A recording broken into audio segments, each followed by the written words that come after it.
at our meeting last month. He led discussion of the primary election results. The video of that and previous monthly meetings you can access at mopag.net, and the meeting today will also be recorded and posted at mopag.net, and that'll take you through to the recordings that are posted on a YouTube channel that we have. Next month we have wide open, and participants can put in a request for topics or speakers that we'd like to hear. You can either put that in the chat box, or you can bring it up in discussion when we have time.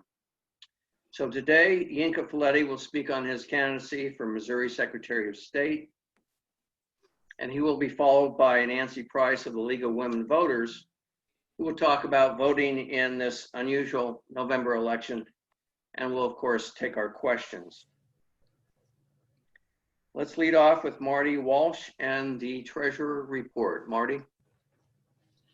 Okay, August 1, we had $805.83, and we had dues of $15, and then made some donations of $200 for Jill Shoup, $200 for Deb Lavender, $200 for Jean Preto, and $50 for Doug Beck, Trish Gunby, and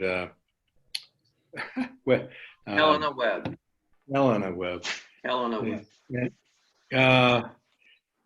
We, as of the end of the month, Doug had not deposited his check, so we have then a decrease of $700 and not $750, which leaves us with $120.83. We have since, as I had mentioned to Steve earlier, received a dues payment just today. Got it from the bank or from the post office of $14.40, which will go in next month. So anyway, that's where we stand.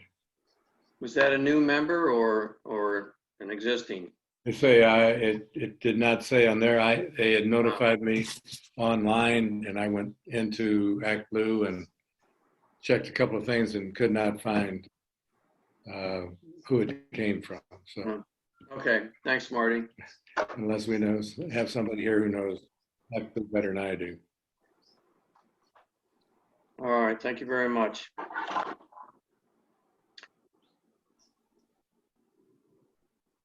Does anyone have any announcements they would like to make about things that are going on, efforts that you think are noteworthy, anything at all? I'll bring up mine, and that is, I was just reading about it, that Donald Trump wants to do away with Social Security, even though he said the other night in his big speech that he's in favor of it, but he wants to eliminate the payroll tax. And the payroll tax is the sole source of funding for Social Security. So if he does away with it, the chief actuary of the trust fund said they will be out of money by 2023. So everybody should be aware and write your congressman, write your president, do something. Because I sure can use my Social Security. I know that. A lot of people could. Anyone else? Okay. So the St. Louis County Democratic Central Committee has had a lot of meetings lately. And in addition to the Central Committee, after the primary election, they also have election of various, I'll call them subcommittees, the legislative districts, House districts, congressional districts. So there's been a lot of that going on. But one of the meetings that we had at the Central Committee was pretty significant, I think, in terms of figuring out what we wanted to do with the funds that the party had. So Al's going to talk about that and whatever else on the Central Committee meetings lately. Al Gerber? Okay. Yeah, a lot of meetings. So the first meeting we had was a marathon. It was like 6 hours long. It felt like a work day. And we did a lot of things there. We did a reorg of the committee, which means voting the new board in. I ran for chair, but I fell short by a few votes. Mary Elizabeth Dorsey got reelected, and the rest of the board, almost the same people. Nelson Mitten is this vice chair. Bob Ford, who used to be the vice chair, is now the treasurer. Karen Pierre, secretary still. And the only new person was Terry Wilson. I think he's from Ferguson Township, is the sergeant at arms. Sergeant at arms is the one who is the bouncer, basically. Not that we've ever needed one. Then we did a legislative reorgs, which is every single legislative district has a party board of chair, vice chair, secretary, and treasurer for every legislative district in the county. And so we did that at that meeting kind of quickly, went through and set up the one. I think there's something like 20 or something, or 25 legislative districts in the county. So we went through and did that. I'm not going to tell you who all those people were. And then we scheduled the meetings for the Senate district reorganization. So there's these multiple committees. They only become important, as some of you know, when there's a special election. And then the committee for that district in the special election gets together and chooses the Democratic candidate. The Republicans have the same thing on their side. So because we don't have primaries in special elections. So it's funny because for years and years, it won't meet. And then all of a sudden it becomes extremely important, gets newspaper coverage and everything. So that was done. Now the money. We have, in the last couple of years, we've managed to save up about $36,000. Comes from our fundraising galas and dinners, and it comes from the dues that not dues really, it's registration fees that the candidates have to give. We have to give $100 to register to run. All of that adds up. We managed to save about $36,000. We set aside $6,000 for the operations for the next couple of years, leaving $30,000. So then the question was how to spend that. And we had some suggestions, and we broke up into some committees to think about it. And here's what we came up with. We spent $9,000 on Biden-Harris signs. So each township is going to get like about 150 free Biden-Harris signs to distribute in their township. So if you guys want any, talk to your committee person, and they'll be picking them up and delivering them as soon as they come in. So that was $9,000. $4,000 we gave, let's see. Yeah, $4,000 we gave as contributions to some candidates. Now we only gave it to candidates who had an opponent, which ruled out almost all of the North Side because they don't have Republicans up there who run. And they had opponents, and it was also a fairly close race. So if the DPI, the Democratic Performance Index, was greater than 10, we didn't give money because we figured they're almost a shoo-in. So we ended up giving $250 to 12 candidates, mostly in the west and the south of the county. And we gave $500 to 2 of the Senate candidates that were opposed, Deb Lavender and Doug Beck, $500 each. Then we also voted to spend $10,000 on digital ads. So we're getting into the digital side of things. We've hired a firm. We had a committee that made up the criteria and made up the message and stuff for that firm. And we're going to spend $10,000. Most of it's going to go to the 2 Senate races and a big effort for Democrats in general. Like if you're for pre-existing conditions, vote Democratic. If you're for, we had a list of different things that we're going to put up there. And it's going to appear on not just Facebook, but in many different applications. We've hired these experts who know how to do that because I sure don't know how to do it. The last $3,000 we spent on a couple of billboards, plus we got an extra gift of $3,000 from an anonymous donor. So that ended up at $6,000 we're spending on 2 billboards, electronic billboards. One of them's down in Tesson Ferry in Lindbergh. That's because there's lots of districts down in that area that are very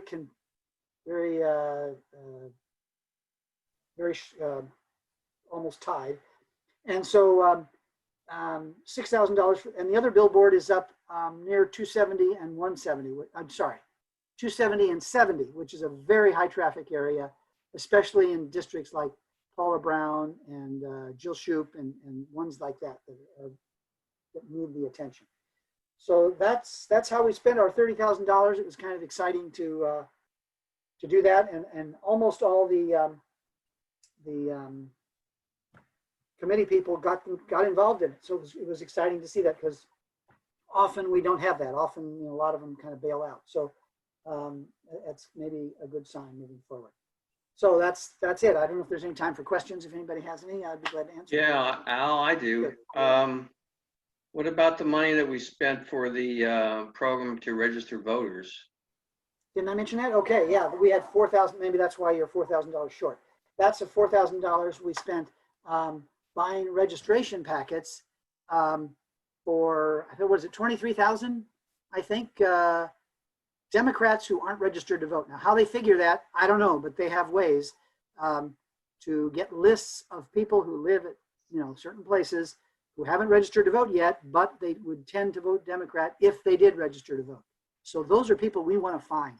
And Annie Marshall is kind of was pushing for this, and so the Central Committee ended up spending $4,000 to make those 23,000 packets, and 22,000. I think it was How much was it? 22,000 22. Okay, unlikely Democratic voters, right, but not registered. but So not registered. So the different townships are picking up hundreds of packets. I think we're going to probably do 500 out where we are, more down in certain districts. And as a township, we're going to get these packets out to this list of unregistered yet Democratic-leaning potential voters. So that's a good program. And one shortage that we have there, one thing, if we can put a stamp on the return envelope, the chances will go way up. But of course, that costs a lot more money. For 22,000 times 55 cents, that adds up. That adds up. 13,000 or something dollars. So that wasn't included in anything we gave. The different townships are trying to raise money. Mary Elizabeth's trying to talk to unions to raise money for the stamps. In our area, I'm not sure stamps are necessary. People out in town and country and stuff, they've got stamps around the house. So it's a little different maybe on the different districts. So anyway, Al, that's the thought I had. Well, yeah. That maybe first of all, in addition to the 4,000 that the effort got from the Central Committee, they apparently got a donation of 2,000 from a donor, and they're getting some more donations. I know I donated some stamps, Right. As well. I went down. They've got an office in Soulard where you can. They got a whole bunch of people putting these packets together, which amount to an envelope with a voter registration application slip in with the packet, along with a little placard that basically tells people what to do. And because it also gives an option for them to register online. It's got a QR code that you can scan as well to go about getting registered.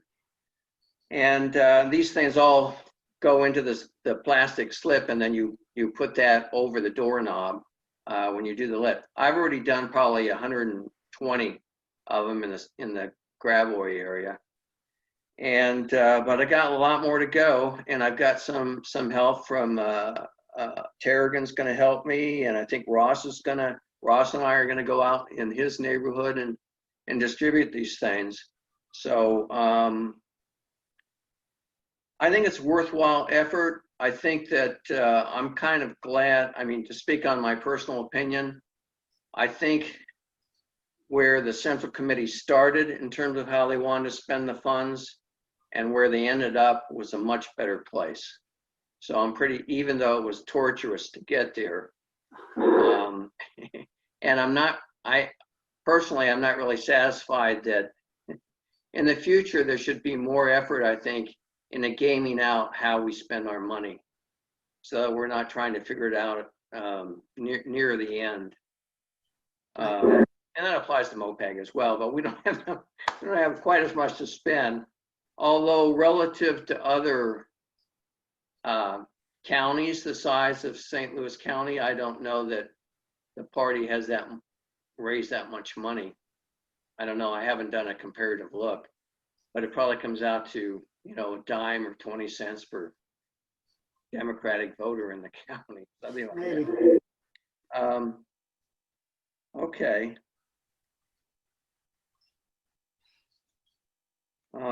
Any other announcements people would like to make? I'm expecting Yinka. He's not here yet. I'm expecting him to come on at 2 o'clock. Hey Steve, this is Connor. I'm Yinka's comms director. He's running about 5 minutes late, so he'll be in around 1:55-ish, maybe a minute or two after that. Oh, okay, thanks, Connor. I didn't recognize you, so thanks for coming up. Absolutely, happy to be here. Well, while we're waiting, does anybody have any particular topics or guests they would like to see in October? Okay, I want to mention a couple things. Have you been to the St. Louis County Board of Elections website recently? Yeah. I went there, and my impression is that they just revised it. Yes. But not completely. I mean, they revised it, but things are missing. I couldn't get any old results or anything. It's awful. Yeah, I had that impression too. I saw some comments on Facebook and a response that they were still in process. Yeah, but you don't publish it until you got it complete.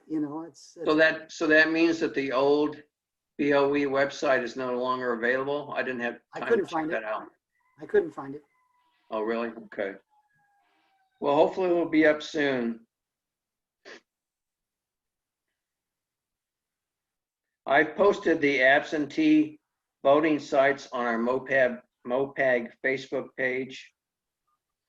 And it's also on the St. Louis County Facebook page as well. There are 5 sites, as some of you may know. St. Louis County Library, the headquarters there on Lindbergh. And this is for absentee voting. North County Recreation Center, South County Government Center at Keller Plaza, West County Government Center, and the Board of Elections in St. Anne. And I'll post the times once I get a chance in the chat. But essentially, it's Monday through Friday, October 22nd through November 1st from 8 to 4:30. And then on Saturdays, October 21st and October 31st from 9 to 1 p.m. And the day before the election, they'll be open, November 2nd, they'll be open from 8 to 5. And that's for absentee voting sites. And but I imagine Nancy Price is going to be covering that as well. For our meeting in, let's see, we're September. Our meeting in November, post the election, we plan to have a speaker on our monthly meeting telling us what happened, what it all means, what going over the results and what the implications are. So, and I haven't decided.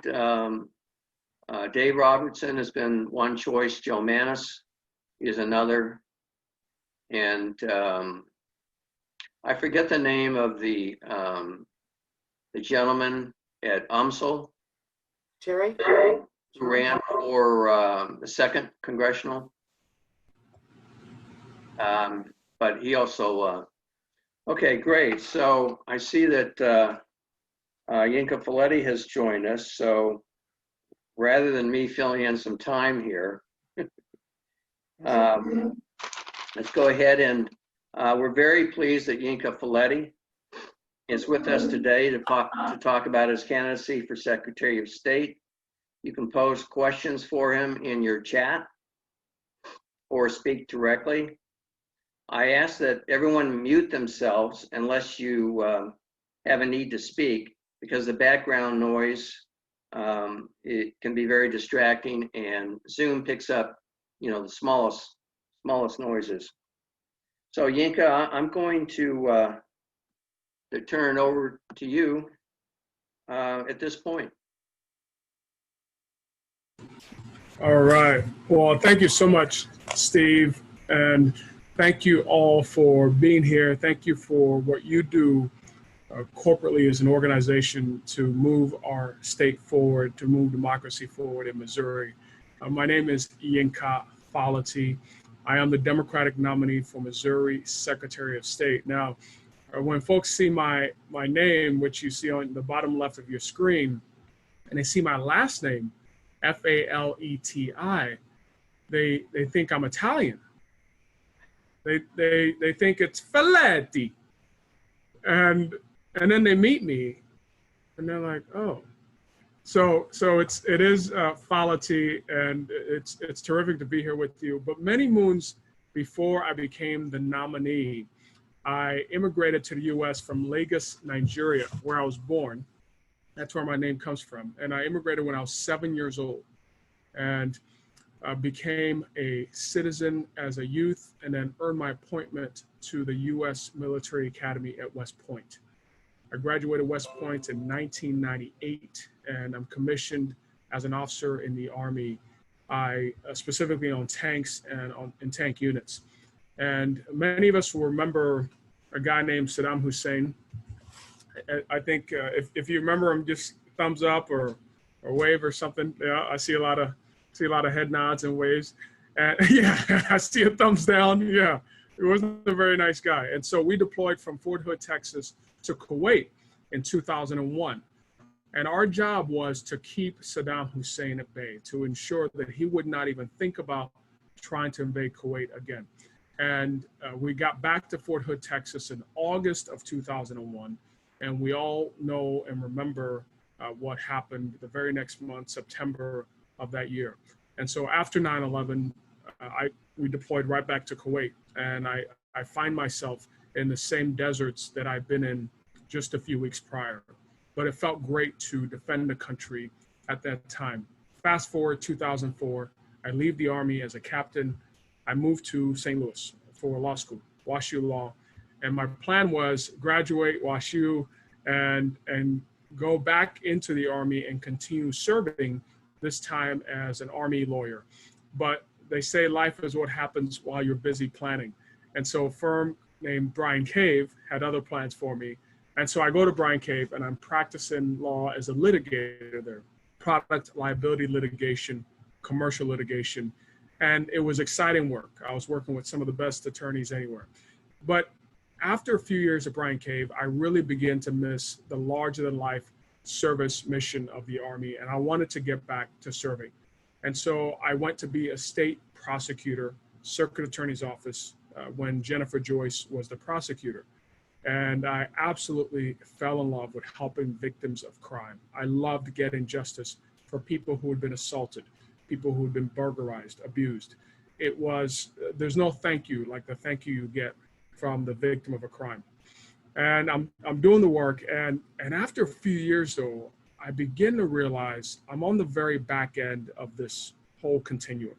Because before most folks are 19 or 20 burglarizing, assaulting and such, they're 17 and 15 and 11 and 8 years old, like my own son is 8 years old, 5 years old, like my first daughter is 5, and 3 years old, like my second daughter is 3.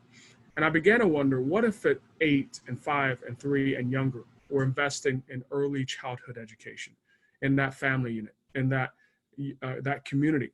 When that young man or woman is 19 or 20, they're not burglarizing. They're about to graduate college. They're doing something positive with their lives. And I then said to myself, I've got to get from the back end of these issues to the front end. I looked to the front and I saw United Way of Greater St. Louis.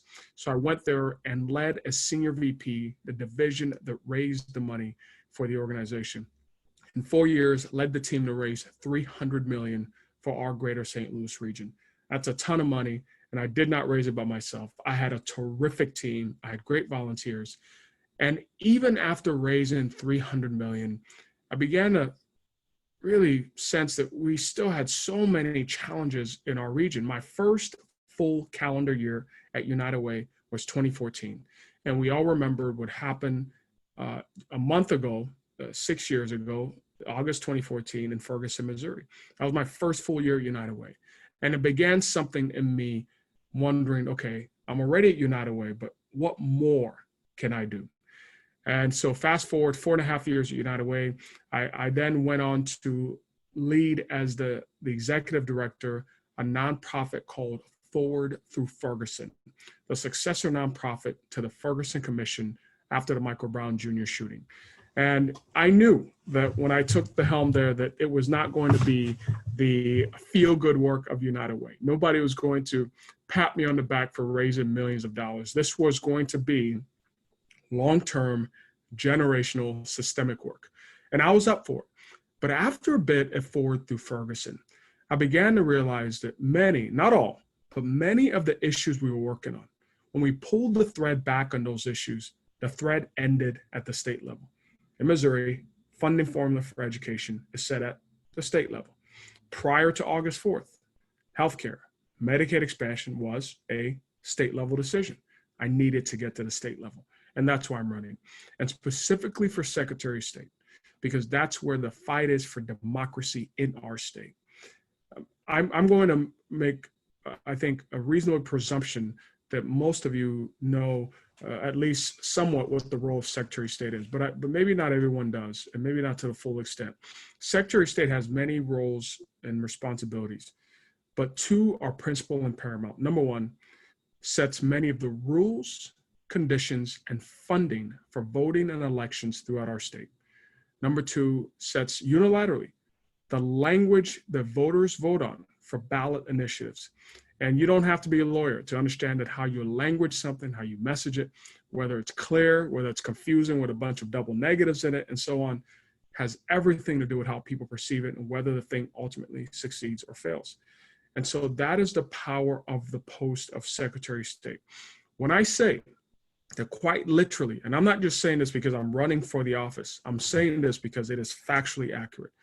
Literally everything that we care about as a people, whether it is education, healthcare, good jobs, climate change, you name it, or the post you care about, governor, U.S. House of Representatives, U.S. Senator, local state rep, whatever the post, whatever the issue, the Secretary of State is central to the progress of that post or issue. Because if we cannot get the votes, because votes are being suppressed by unnecessary hurdles, unnecessary barriers, by nonsensical policies that are designed and calculated and calibrated to suppress, it flat out doesn't matter what we do.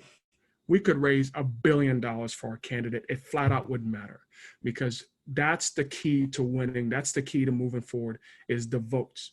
And even if your individual vote is not suppressed per se, even if you individually don't have any issue getting to the polls or registering and so on, there are so many people who would vote just like you, who are being suppressed, whose votes are being suppressed by policies and procedures of this Secretary of State. I'll give you an example.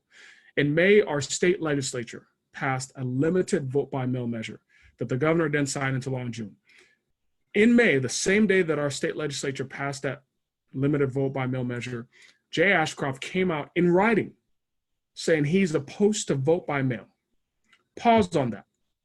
In the most dangerous and lethal global pandemic the world has seen in 100 years, when people are rightfully, legitimately afraid to leave their houses or to unnecessarily expose themselves to the elements and to other folks, because of COVID-19, when the mechanism that would allow American citizens and Missourians to be able to vote safely and securely, that very mechanism, vote by mail, is the very mechanism that the person who is supposed to be the promoter of democracy in our state is denigrating, is putting down, is casting doubt upon, echoing and mirroring the remarks of the president in the White House, That's what you have Jay Ashcroft doing in Missouri.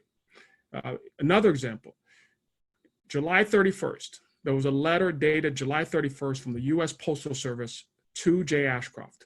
The letter stated as follows in summary, that Jay Ashcroft should inform the people of Missouri that because the post office has been so degraded and their abilities so reduced, that Jay Ashcroft should tell the people to ensure they mail their ballots in for the November election at least 1 week early, at least, so it would get there on time because of the current laws of Missouri. It's when it's received by November 3rd, not postmarked by current laws. That letter was dated July 31st. Now, one would think that the chief elections officer of the state would tell the people of Missouri, would tell the local election authorities. You want to know what Ashcroft did? That's right, nothing. He told no one.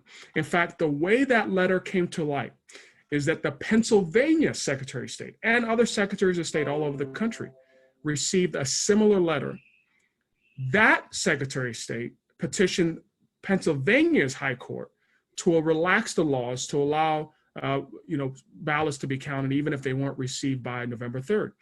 Press in Missouri started making inquiries, and that's how we learned that Jay Ashcroft had actually received this same letter. That's who you have as Secretary of State of Missouri. In Missouri, you have the fox guarding the hen house. We shouldn't stand for that. We cannot stand for that. It violates and flies in the face of everything that I donned a uniform for, that soldiers, sailors, airmen, and Marines today are fighting for: democracy, that everyone who is eligible to vote, no matter what their political persuasion, Republican, Democrat, Independent, Green Party, whatever, whoever they want to vote for, or however they want to vote on the issues, doggone it, they're American citizens, they're Missourians, they ought to be able to vote. And nothing should stand in the way of their vote. And that's why I'm running for this post. So in conclusion, we need three things to win. One, we need your thoughts and prayers. I am a man of faith. My wife and I are people of prayer. And if you're a person of prayer, I ask for your prayers. If you're a person of thoughts, I ask for your thoughts. Number two, we need votes. So we need not just your vote, and I encourage you not to wait until November 3rd to vote. If you're able to vote absentee in person, I encourage you to do that. If you're able to vote absentee by mail, I encourage you to do that. Don't wait till November 3rd. We need your votes. And encourage others to vote. Pick 10 people in your network and simply ask them, have they been registered to vote? You'll be surprised. There might be one or two or three of those folks who have not registered. And because of your note, your text, your call, that's why they went to register. The Missouri Democratic Party has an initiative right now where you can help register voters all throughout the state. So that's number two. And the number three thing that we need, and I always forget this, can somebody, it's green, it folds, it's got pictures of presidents on it. Can anybody help me with this third thing? Can somebody Dollar bills. I'm sorry? Dollar bills. Oh, thank you. That's right. We need dollar bills. Lots of them. We need your dollar bills. Running a statewide campaign isn't just about being in St. Louis. It's about being in Kansas City. It's about being in Columbia, in Springfield, in Sykeston, in St. Joseph, in Kirksville, in Boot Hill, in Joplin. It's about being everywhere in the state, being visible, and ensuring our message gets across to Missourians wherever they may be. And so that takes resources. We believe it'll take between $1.1 and $1.2 million to be in a position to win. As of today, we've raised around $600,000, so we're halfway there. And as you know, a bunch of the money for campaigns comes after the primary. So we're on the right path, but we absolutely must keep our foot on the gas. So I would be honored whether you can do $100, $50, $25, $1, $1,000, $500, whatever you can do. Please, give and encourage others to give. This is the most consequential election of our lifetimes. Our democracy is absolutely at stake. And it's not at stake not only at the federal level, it's at stake right here in Missouri. So please support us with the best gift, the strongest gift you can. thank you so much for your time and attention this early afternoon. I'm going to pause there. I'm going to turn it back over to Steve, and I'm happy to field questions you might have. Okay, thank you very much. We have a question in chat, which I will assume is addressed to you. What lessons, this is from Don Logue, what lessons can be learned from Ferguson's political transformation in that it finally has a mayor that understands the needs of the community? Well, that's a great question, and certainly there are lessons to be learned from that. We see the first African American mayor of Ferguson elected earlier this year, and we're so proud of the people of Ferguson for moving to improve their community in so many ways, and this is a key way in electing the mayor. You know, one of the lessons is the power, and it sounds a bit trite, but it's as trite as it is true, the power of the people. You know, oftentimes we get discouraged as Democrats sometimes. We're in Missouri and we think it's impossible to make the change. Missouri's a red state. I can't tell you how many times I've heard Missouri's a red state. And we forget that just 3.5 years ago, you had Governor Nixon, a Democrat, was governor. You had Jason Kander was Secretary of State. You had Chris Koster was Attorney General, and so on. I mean, just 3.5 years ago, 5 of the 6 statewide elected executive posts were Democrats. And Missouri, prior to the last several years, Missouri had been a solidly blue state. And so the power of the people, we cannot forget that. And that's why we have elections. You know, we have elections because the people get a final say, the people get to choose. And so nothing is a foregone conclusion. We have to work for it. We have to be vigilant in our democracy. It's not enough simply even to vote. We have to, after we vote, we have to hold the leaders we elect, we have to hold them accountable. And we have to participate, we have to engage. And it's not just once every 4 years, it's daily, because people talk about, oh, politics is this. Well, politics is life. Politics is life. Education and climate change and healthcare and jobs. Politics is life. And so we have to engage daily. And I think that's one of the big takeaways from that election. The next chat question we have is, what kind of outreach are you doing across the state? Ads, digital, mailings? Well, it is a big state, and outreach is absolutely critical. And I launched our campaign on October 3rd, and officially, but even prior, had been traveling the state. And so we are waging a land, air, and sea campaign. So certainly we are in the airwaves by digital, by Facebook, by Twitter, by Instagram, by newspapers all across the state, in the Post-Dispatch, the Kansas City Star, the Springfield News Leader, the Missouri Times, the St. Louis American. So we're definitely there by air, but we're also there by land. We prior to March 11 and prior, pre-pandemic, we'd been traveling the state. We'd been to Kansas City a bunch of times. Of course, I live here in St. Louis. We've done a lot of events here in St. Louis. We had been in Columbia and Springfield and Joplin, and we've been traveling the state. But from March 11, when the pandemic really became public, mid-March or so, to about a month and a half ago, we had not been traveling because of COVID. And so we had to quickly transition to a digital first campaign, meaning that we did a lot of what I'm doing right now.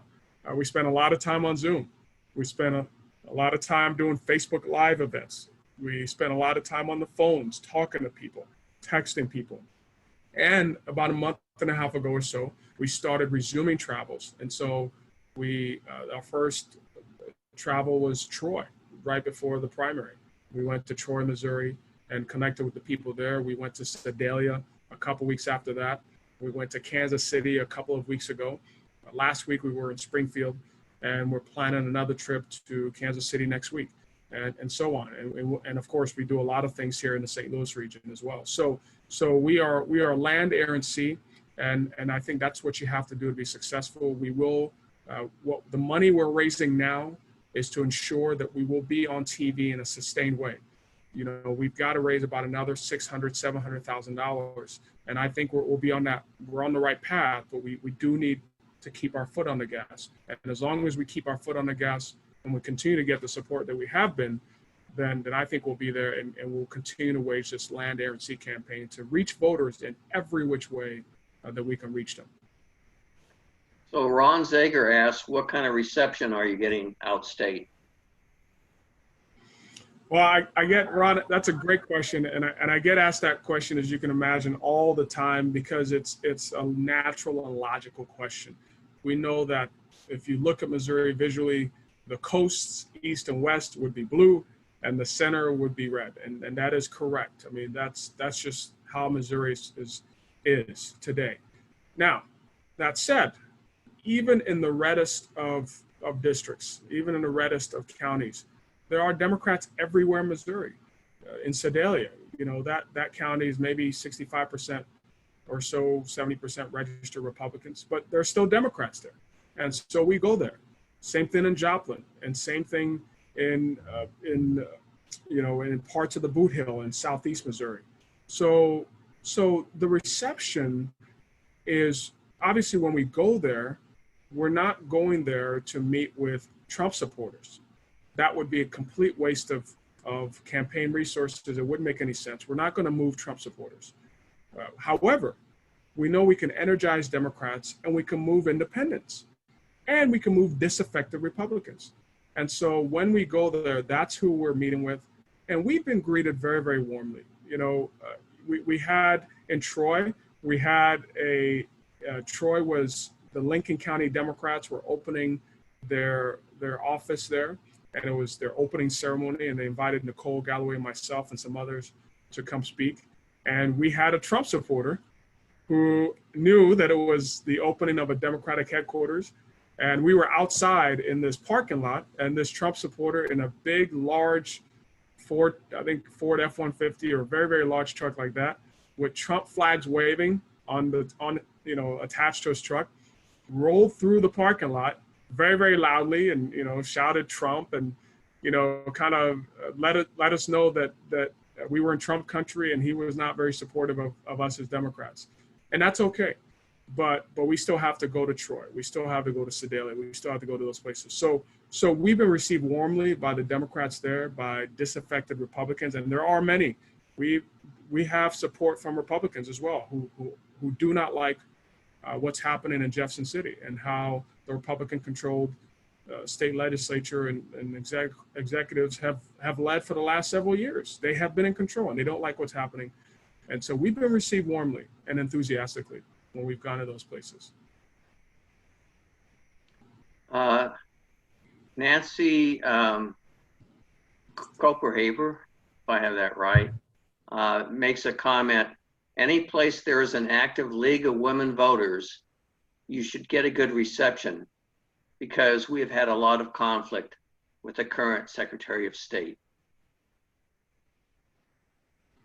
Well, I agree.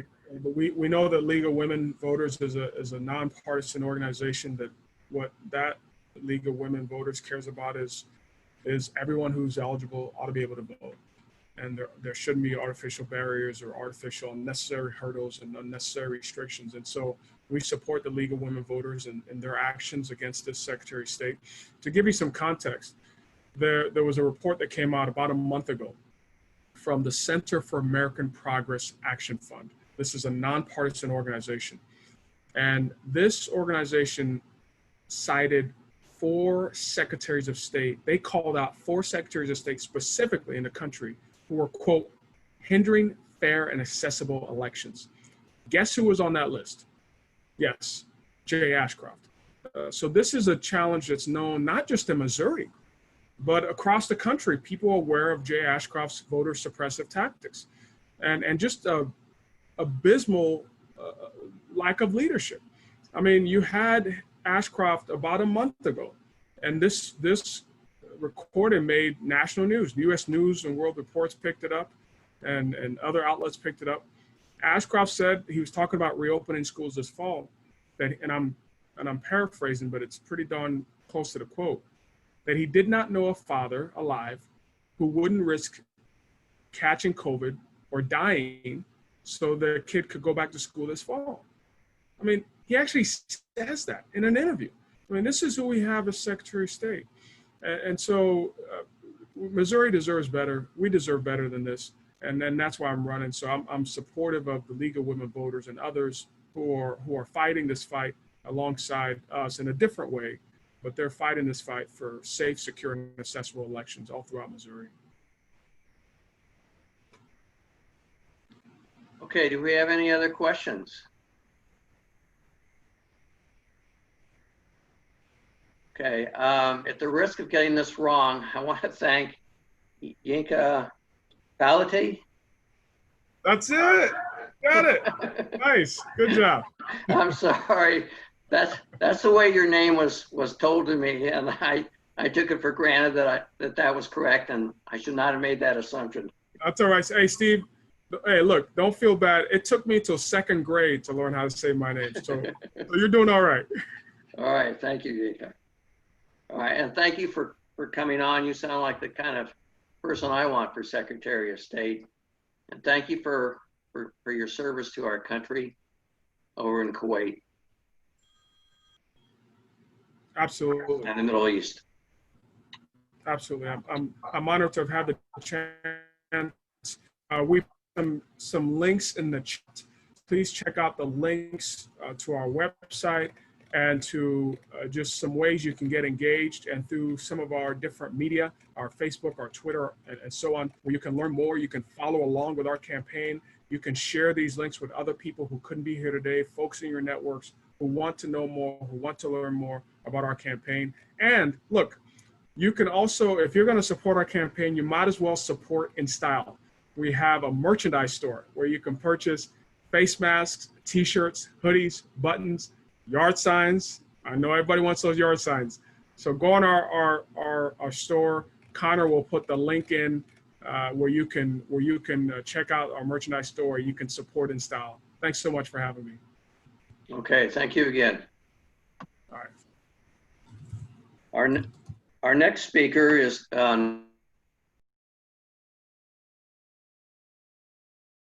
what voting is going to look like.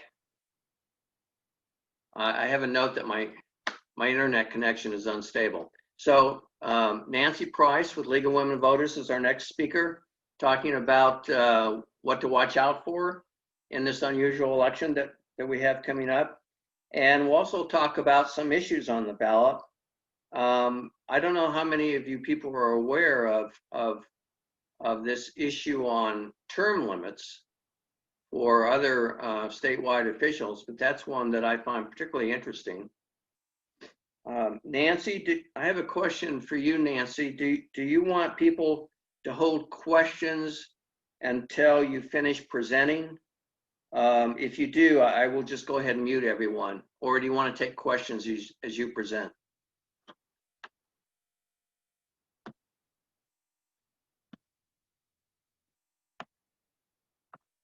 Oh, hold on here. We'll get her unmuted here.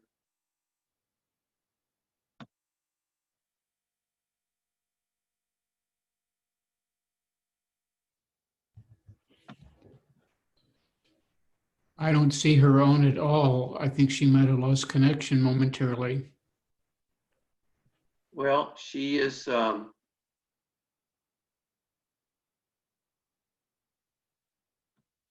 video is, let's check here. Her video is working. Nancy, I'm trying to ask her to unmute. You have to unmute, Nancy.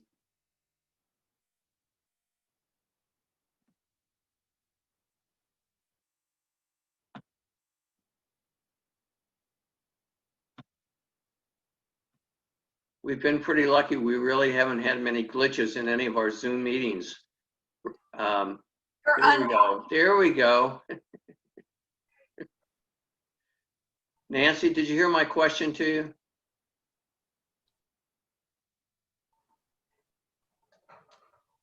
Nancy, are you with us? For Nancy Price. I was looking for Nancy Price. You're not Nancy Price? I'm not Nancy Price.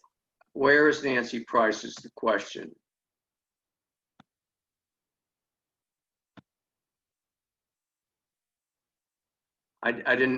Wasn't sure about that. Nancy, sorry to make the that assumption.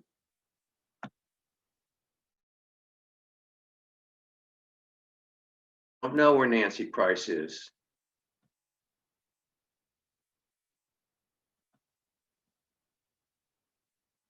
This may be a short meeting if she's having an issue. Let me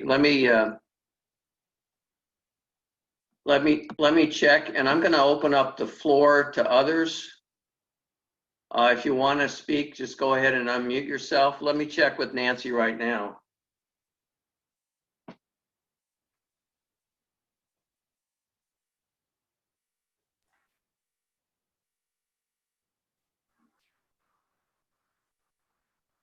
Well, Don, you always have something interesting to say.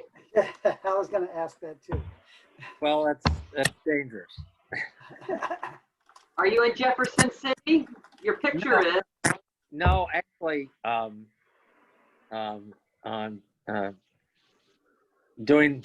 to catch up on some house repairs before the season ends. But I asked a question about Ferguson because I think it is very symptomatic of a lot of the issues that Yinka is talking about when he's running, because while it's the community is 70% minority, it took forever to finally get some degree of representation. And the mayor's office is big, but Ferguson, I've been embedded up there for about 5 years, is like a trip back in time to the 1950s. It was. And so now you see a rebuilding of community there. And I will give one thing about Ferguson is it's not your typical suburban community. There's a real sense of community there.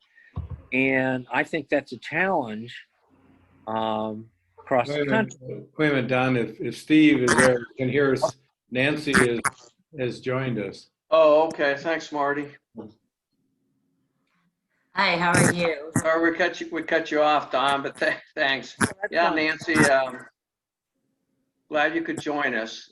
She actually wasn't scheduled till 2:30, so here she is. Nancy, I had a question for you. Do you want me to mute everyone while you do your PowerPoint presentation, or would you prefer that I just leave everybody unmuted so they can ask questions? Maybe, why don't we mute people, because sometimes there just gets to be noise where no one can hear anything. And then we can use the chat, and maybe you can even help me out with keeping an eye on the chat, because I'll be keeping an eye on the presentation. Sure. Okay. Okay, If you see Nancy, something. go ahead and take it away then, I guess. Okay, well, my name is Nancy Price, and hi, Nancy Copenhaver, a fellow league person. Yes, so I'm head of the Speakers Bureau, and this has gotten to be a very confusing time for voters. So if I understood what Steve wants, and if this is what you still want, I was going to go over voting in COVID because there are some new options. And then I was going to move on to the two statewide amendments. One is term limits, and the other is what we're calling Unclean Missouri.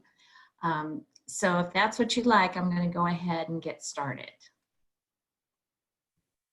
I'm going to share my screen here.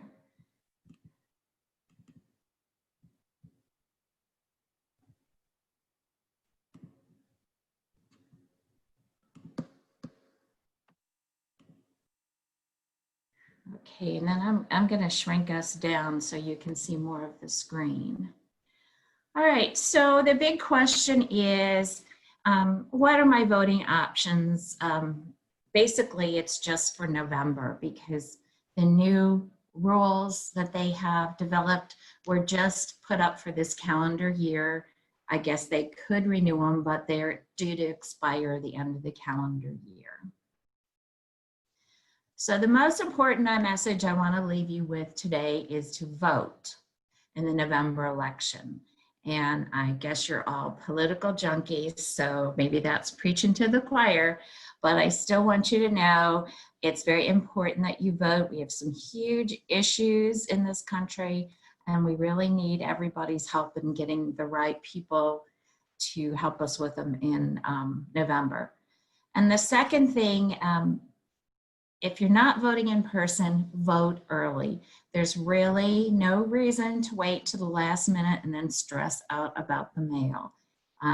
Nobody really can do much about the mail.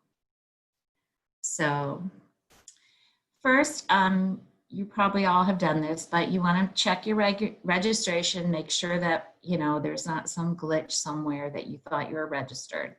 So here are two sites where you can go and check your registration. And if anyone you know is going to be registering, the registration form needs to be postmarked by October 7th. And this is the only thing I'm going to talk today that has a postmark. Everything else, it has to be where it's supposed to be on whatever date I give you. So you can still vote in person. There's none of that has been removed. If people choose to do that, they can go to the polls on election day. And it's important because there are more likely to be fewer polling places. They'll be consolidated because fewer people are voting in person, and also because it's harder to get poll workers. With COVID, we have a lot of senior people that work the polling places, and they're just not willing to come in, even though they're basically saints. So check your postcard if you're going to vote in person, and make sure that you go to the right place. And if you live in St. Louis County, and it's just St. Louis County, you can vote at any county polling place. And the reason for this is St. Louis County bought new equipment, and when you go to any polling place, it prints your custom ballot right there. And it's wonderful, but if you don't live in the county, I don't know, start working for money to get new equipment. So, and also all polling places have to offer curbside drive-up voting, which means they will come out to your car if someone's, like a lot of the older people have trouble getting to the polls physically, but they're worried about the mail. So if you have somebody like that, you can take them to the polling place and ask for someone to go in and send out, it has to be two people, a Republican and a Democrat, to come out and let you vote in your car. You need to wear a mask. Think that the way this is being handled is if people really don't want to wear a mask, then they can vote from their car. A lot of people say bring your own black pen because then no one else has touched it. Now they've had absentee voting in Missouri for quite a while.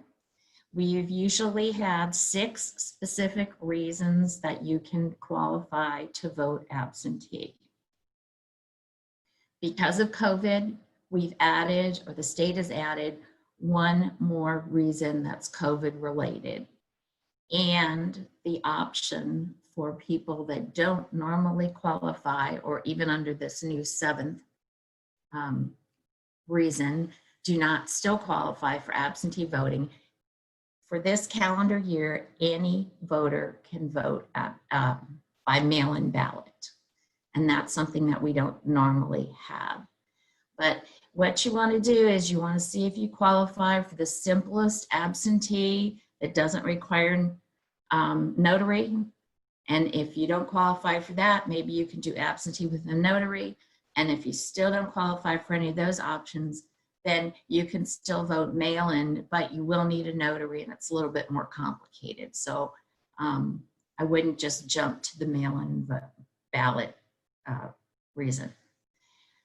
So you can, if you're going to be able to vote absentee, and I'm not using absentee and mail-in interchangeably. They're very different the way Missouri is using them. I know you hear different things on the national news, but I'm talking about Missouri. So if you're voting absentee, you can actually go in person to your election authority, your Board of Elections, starting September 22nd, and vote either in person, absentee, or when you do get your ballot, you can turn it in or have somebody else turn it in if you don't trust the mail.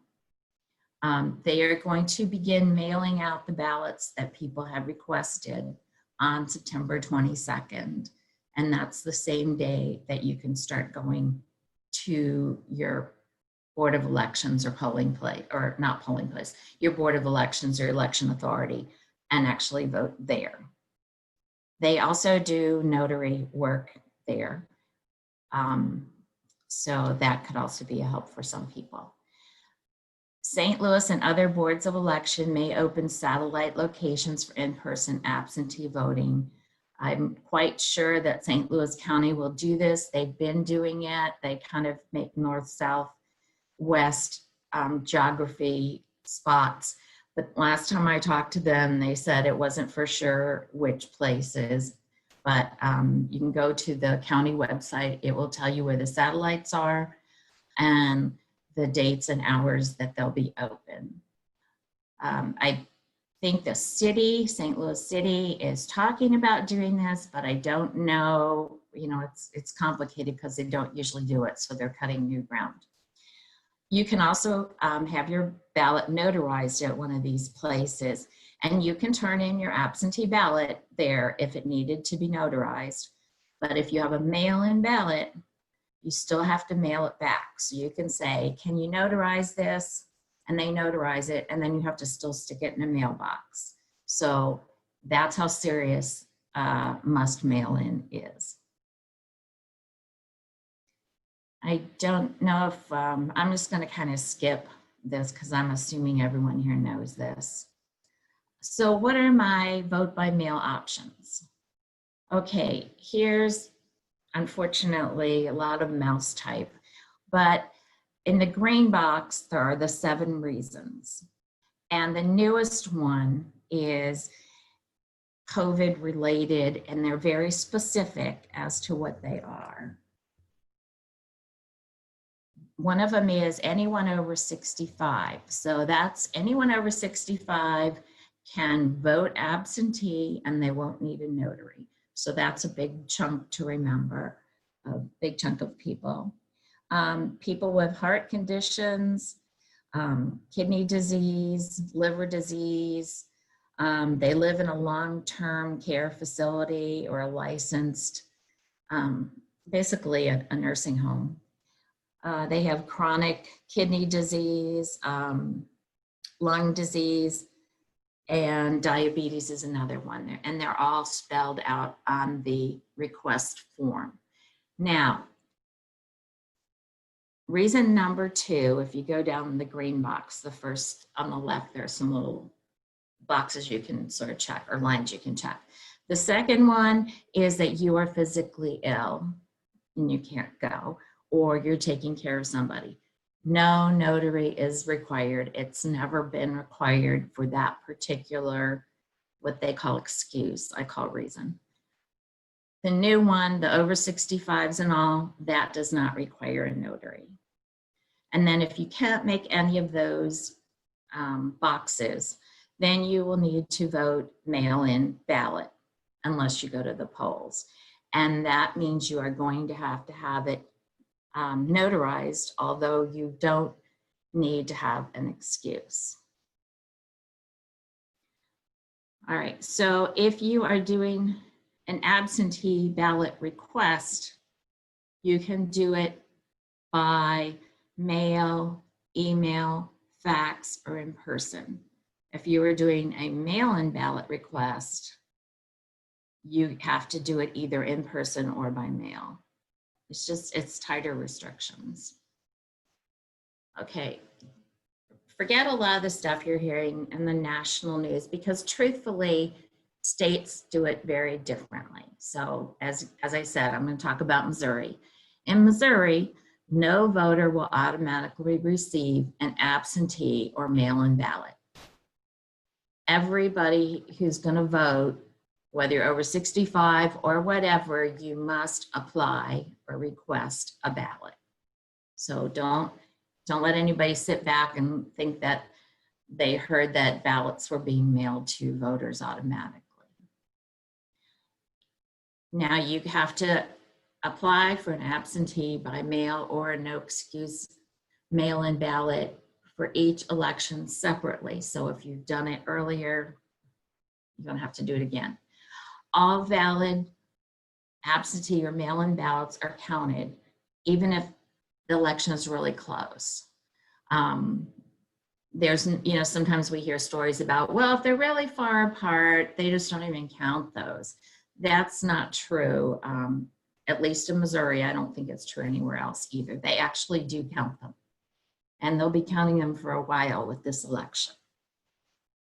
Absentee and mail-in ballots can be rejected if the ballot envelope is not completed correctly. And I was part of a group of people that went to the St. Louis County Board of Elections before the August election, and they had rejected all these mailed in ballots, and they're still in their envelopes. They're all sealed. We couldn't tell what anybody voted, who anybody voted for, or what they voted for. But just on the basis of what's on the outside, these had been rejected. And we called these people and told them that their ballot wasn't going to count and what their options were. And it kind of makes you feel really bad when you called an older person who's like, well, I don't drive, my wife and I are in a nursing home, we can't get out, and there's nothing you can do for them.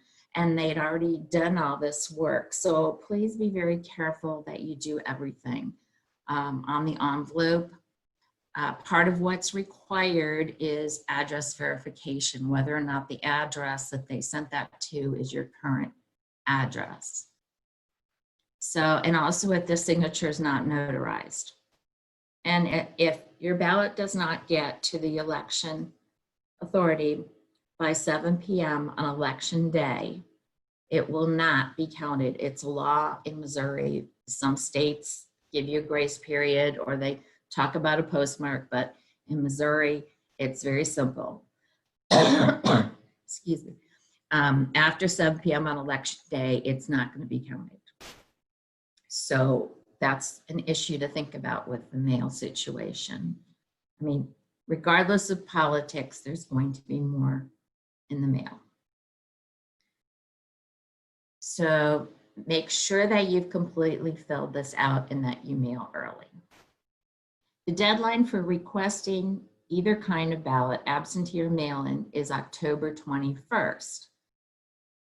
But that's only till October 21st till November 3rd for them to send it to you and you to send it back. So that's very dicey. So I would apply before October 1st. Actually, there's no reason why you can't apply now. Just because you get it doesn't mean you have to turn around and mail it in the next day if you're still thinking about who to vote for. And you can also use this movote.org. Got too many dots in there. There's only one dot. And request an absentee or mail-in ballot. All right, so if you have a permanent disability, then you would already have to be on the permanent disability list. This isn't something you can just kind of use. But if you're already registered and registered in your county or voting jurisdiction. Because if you move from the county to the city, you have to reapply because the city keeps their own records and the county keeps theirs. If you have something like this, no notaries required. So that's good. And also, this is one of the kinds that can be turned in person. If you're 65 or older, then you also can do this, no notary required. And this can be turned in person, or of course through the mail, but it has to be a close relative, and I can talk to you about that at the end if you want. One of the things that you hear is like ballot harvesting, that people are collecting big boxes of them. And that's what happened with the do-over election in the city, St. Louis City. That was because they had people turning in absentee ballots that were not being turned in legally, because this is not a new rule. So here's another one. If you're going to be confined, that's like not COVID so much, unless you have COVID, but say you're bedridden. Now, everybody else that is getting an absentee ballot has to have it notarized. And it's on the outside of the envelope, and you people probably all know this, but people that are not familiar with notaries, you sign it in front of the notary. Everyone else is the option of mail-in voting. When you apply for a mail-in ballot, you have to do it either through the mail or in person. It can't be emailed or faxed. And it has to be notarized. And because of the return by mail, it's going to take longer.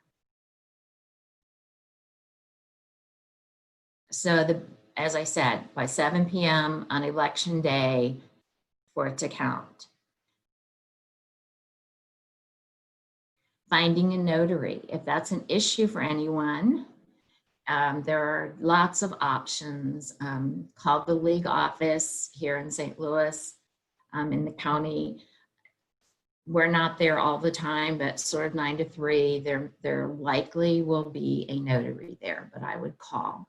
You can call the St. Louis Voter Protection Coalition, which is, or not call them, but email them. They have a list of people who have volunteered to do this. A lot of the libraries are doing this. I know that Kirkwood Library is doing it, and the J has a lot of notaries that are going to different libraries. So a good place to check is a library. If you have the absentee ballot, no one can charge you to notarize it. That's a law. If you have a mail-in ballot, unfortunately, they did not specify that as part of the law, but it's only good for this year anyway. So technically somebody could, but I think most people are doing this from the goodness of their heart. So what happens if I never got the ballot, I lost my ballot, by the time I got my ballot, I'm afraid it's too late to mail it back. I changed my mind. That's one of the things about early voting, is if people vote early, even if it's absentee voting, that something could come up and they could change their mind. What can you do? Well, here's what you can do. You can, if you have an absentee ballot, but you don't think it'll make it there on time, someone can deliver it. Mail-in ballots don't have this option. You can still vote. You can go to the polls. If you have that ballot, take it with you to the poll, and you can surrender it to be spoiled. Surrendering it means it's not going to be counted. It's like, I'm not going to use it. Here you have it back. It won't count, and then you go ahead and vote in person. That's the easiest. If you don't have it, you lost it, you never got it, you can do basically the same thing. You will probably have to sign an affidavit for a lost ballot, and you may have to vote a provisional ballot, but it's not a huge deal, because if you sent it in and they didn't get it, then your provisional ballot will count. And if the other one gets there and is counted already, then the provisional won't. So the analogy is you have a 1-car parking spot and your first ballot that gets in there, no more ballots can come in. So whichever one gets there first, there's not like you voted twice. Let's see. If you have a problem voting, Missouri Voter Protection Coalition has a 1-866-OUR-VOTE. You can call them. They have a collection of lawyers that will even call a place that is doing something wrong. Like sometimes we hear they're asking for a driver's license right now, and that's not correct. They will the lawyers will call them and get it straightened out that day so that the person behind you doesn't have to deal with it. So I'm just trying to think of all the misinformation we've been hearing. Where can I get information about the candidates and the issues on my ballot? Vote411.org is going to be up and running in October, and it will have information about ballot issues and candidates. We simply don't have the information from the candidates yet. So that's where we are with that. Main thing to remember is to apply for your mail or absentee ballot early.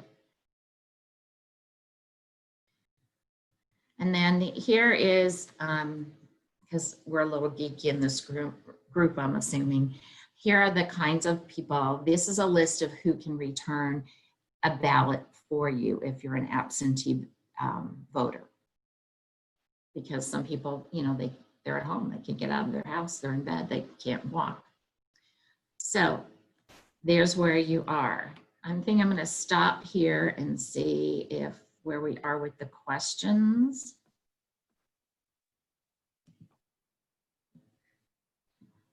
Do people have questions? Because I'm planning on going on to the ballot issues.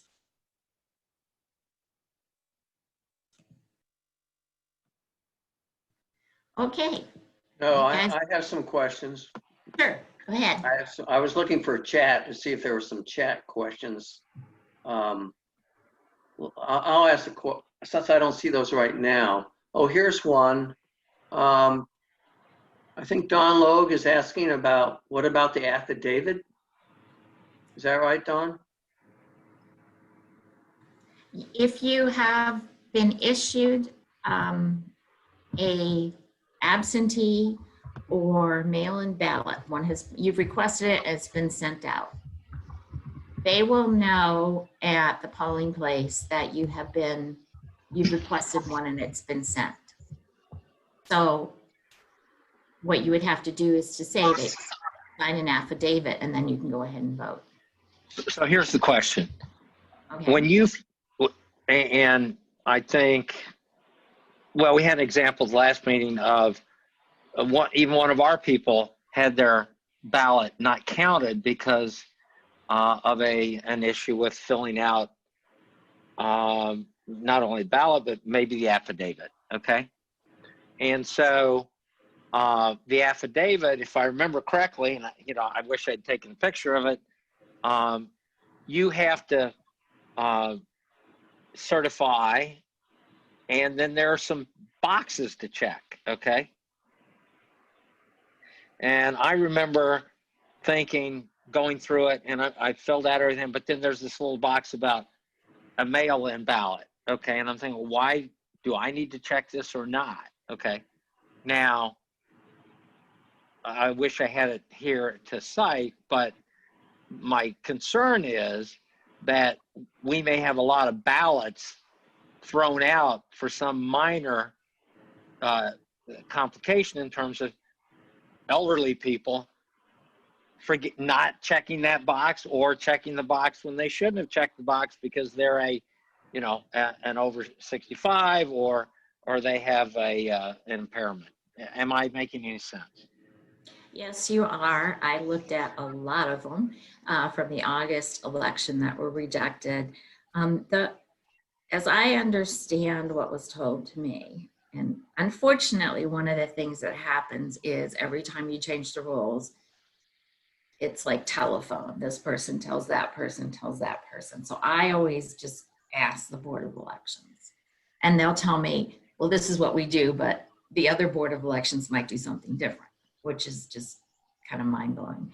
But the reason that they check is not as important as it has to be signed, because otherwise they won't do it.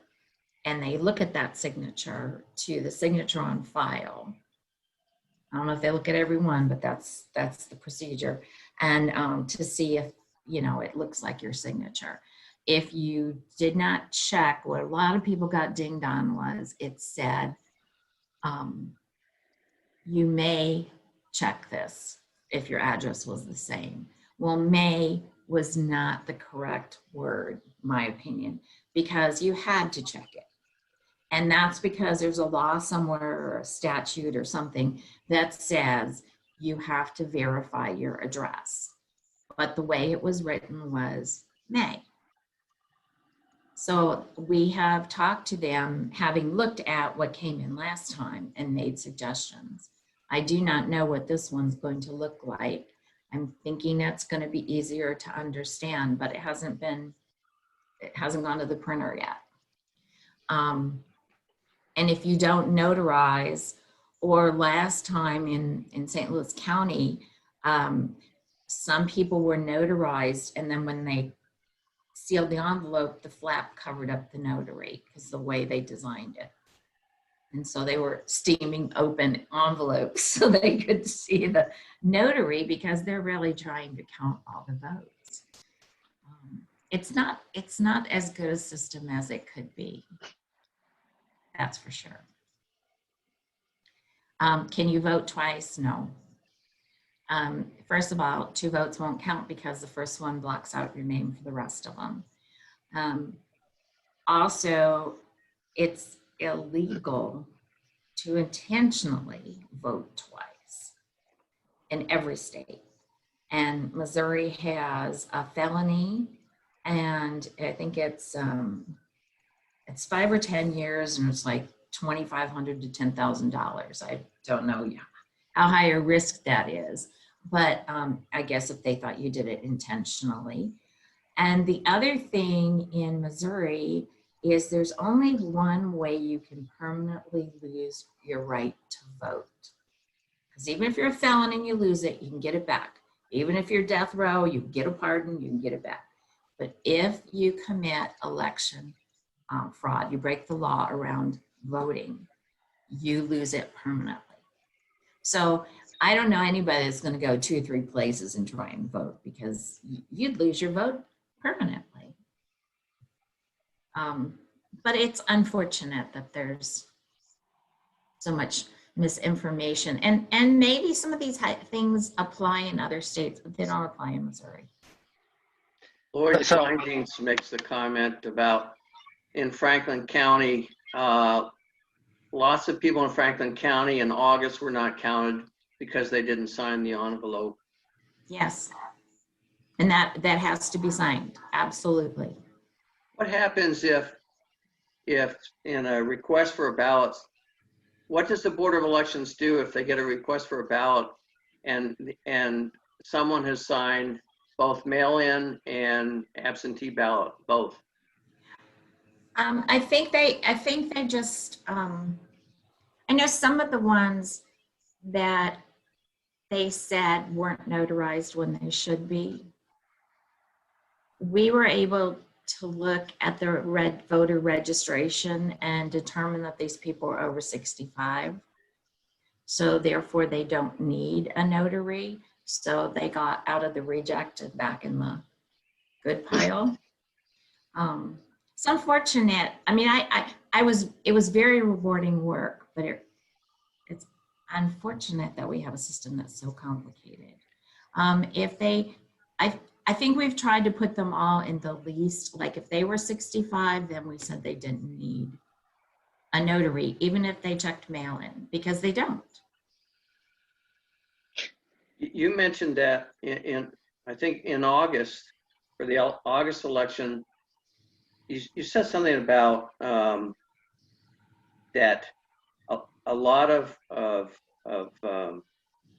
I guess there were ballot requests were rejected because of what was on the outside.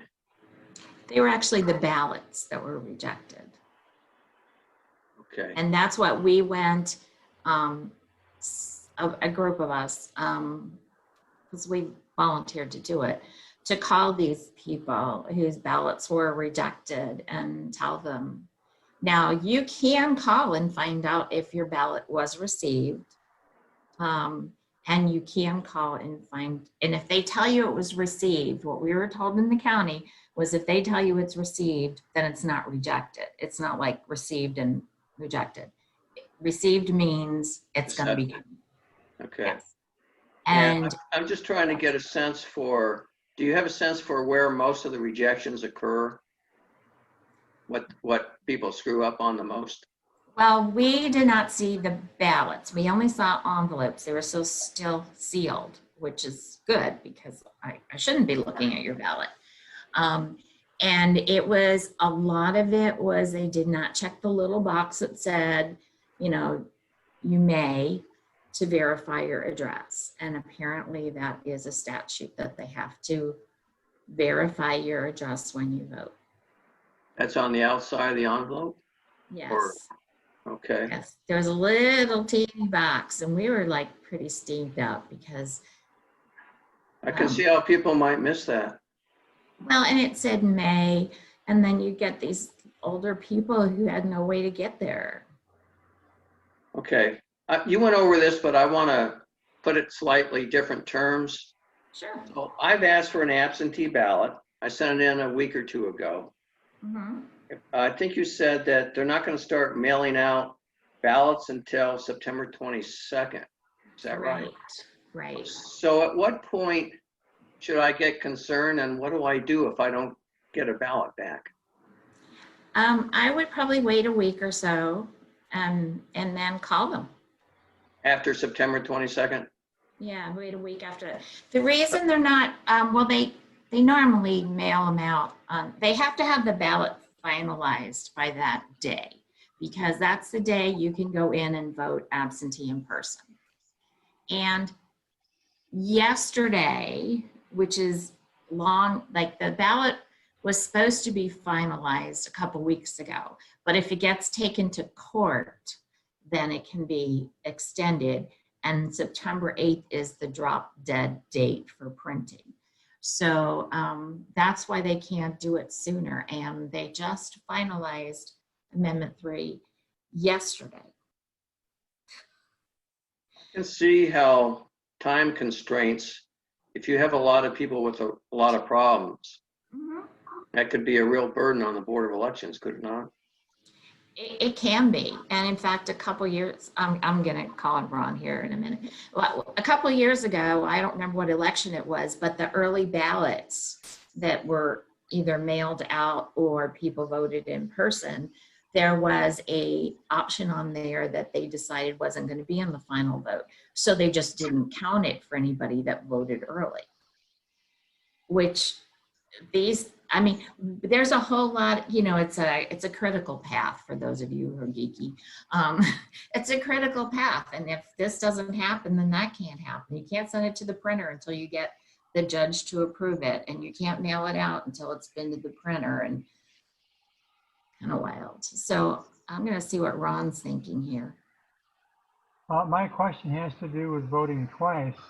Both of my kids went away to college and ended up living where they went to school and registered to vote where they went to college without having removed their name from the rolls here in St. Louis County. Could they not vote twice? It would be illegal. I didn't ask if it was legal, Yeah. but is there any way of monitoring the registration rolls? It seems to me like that's the much greater danger to voting than people trying to vote twice in person. Right. It's definitely illegal, but I think a couple years ago, maybe it was 4 years ago, there was a lot of talk about this. And what they found was there were people, and I can kind of understand this, although you still can't do it. Say I live in New York and I own property in Florida, and I go down there for 3 months in the winter. Well, I want to have a voice in my taxes. You know, if they want to pass more money for the schools, it's going to come out of my pocket in Florida. So, well, maybe I'll just vote down there. But then in November, I'm back in New York and that's my main residence. And I understand the logic, but it's not legal. If you get caught, you're in big trouble. I don't know that you can't do it. Who Because there are monitors that? who do it. Does Jay Ashcroft pay attention to that? There was this whole big thing with, oh gosh, I can't remember his name now, from Kansas. Koba. Cross-check. And he went through that where they wanted all the states to compare, you know, like your I don't know, son, daughter, whatever, you know, if Illinois registration was compared to Missouri's registration, they would say same name, same social security, same birth date. We think this person's on 2 lists, but that's not the way the lists are held. So I guess if you wanted to go to several states, you probably wouldn't get caught. This I mean, it's is not all, my favorite topic, but No.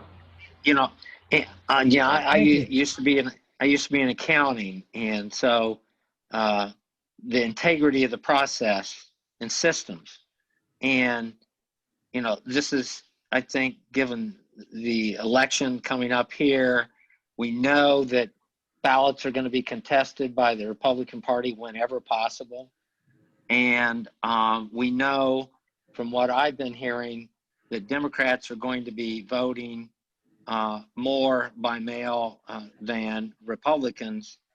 You know, ambiguity is not a good thing when it comes to, you know, well, we'll count these, but we won't count these others. And I mean, this is a disaster waiting to happen.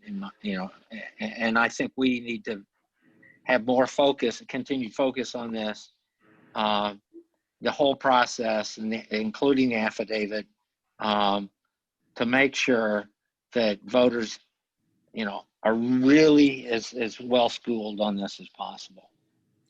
well, and that's really why I'm pretty passionate about this particular, like, if you boil the league down to what are the skeleton, it's about voting. We do so many other things, but this really is our core. And I think that we don't have nearly as much of a problem with too many votes. We have a problem with not enough people voting. People, I mean, there are so many countries that we consider peers of ours where much higher percentage of the population votes.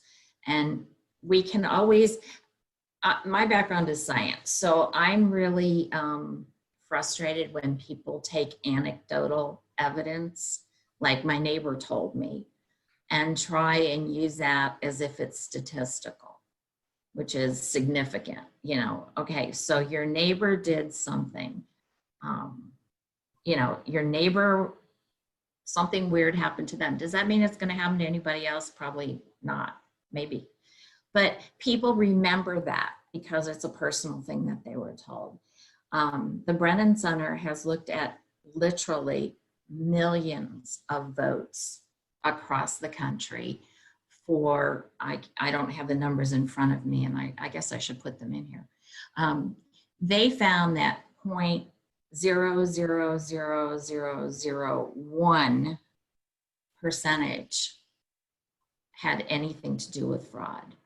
And sometimes it's an honest mistake, Like one of the things they found is if they looked at, say you lived in, I don't know, St. Louis City, and your name was John Jones. My brother had a friend named John Jones.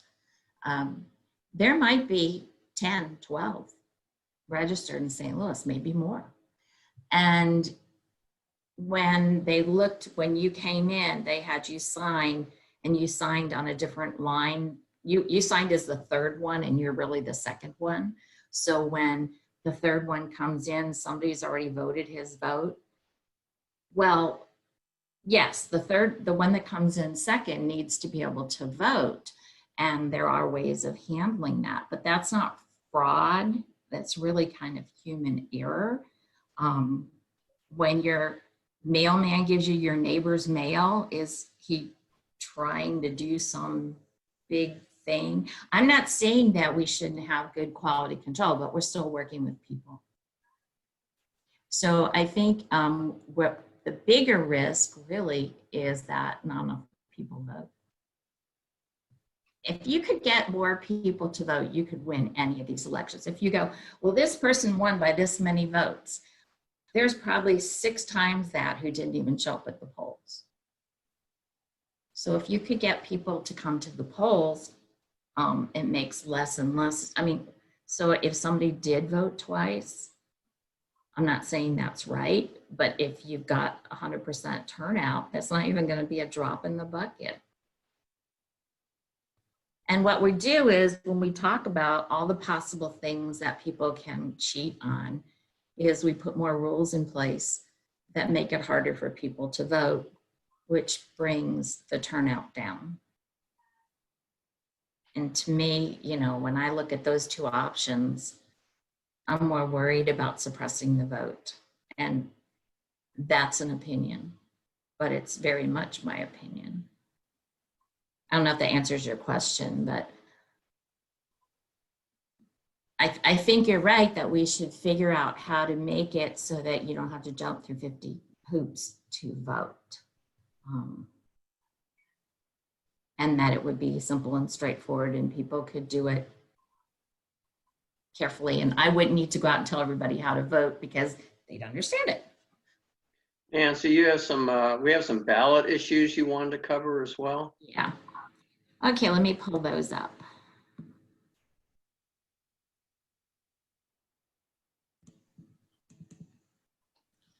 Okay, that's not my first slide. I'm just going to go real quickly over this one. This is Amendment 1, which is a statewide issue. Not nearly as much talk about it. And basically, we've already got 2-term limit on the governor and the treasurer. Do we want to expand that to put a term limit on the lieutenant governor, the secretary of state, the auditor, and the attorney general? And so the fair ballot language is it's going to put these restrictions on, and no means that it won't. And they don't expect it to have costs or taxes or anything.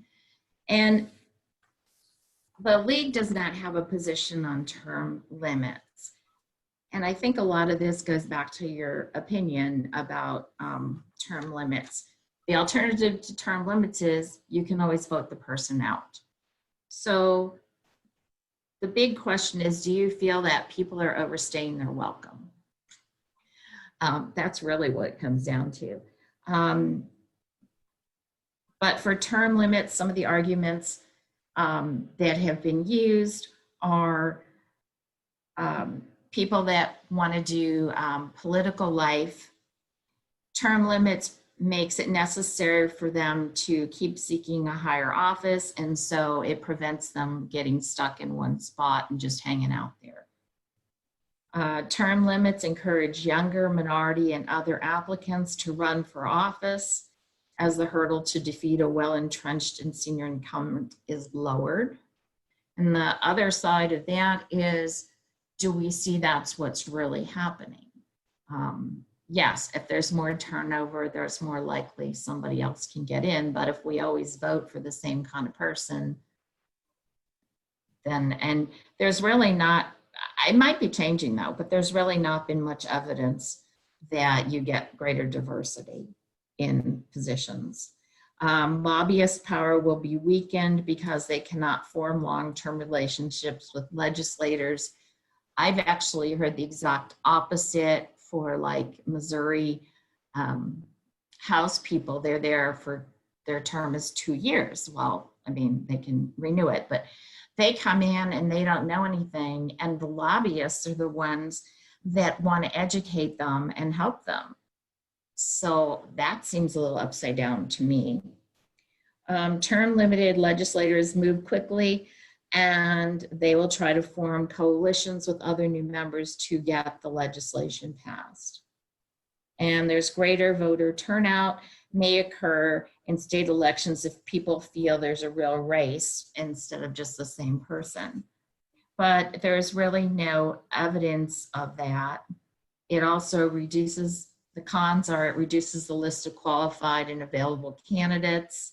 It removes experienced, knowledgeable, and influential office holders.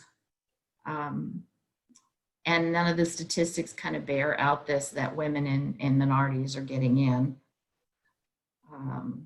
They don't see an increase in voter participation when there are term limits. So I think we all just have to think about this, but it's a pretty straightforward issue. So I'm going to move on to Amendment 3. Yay!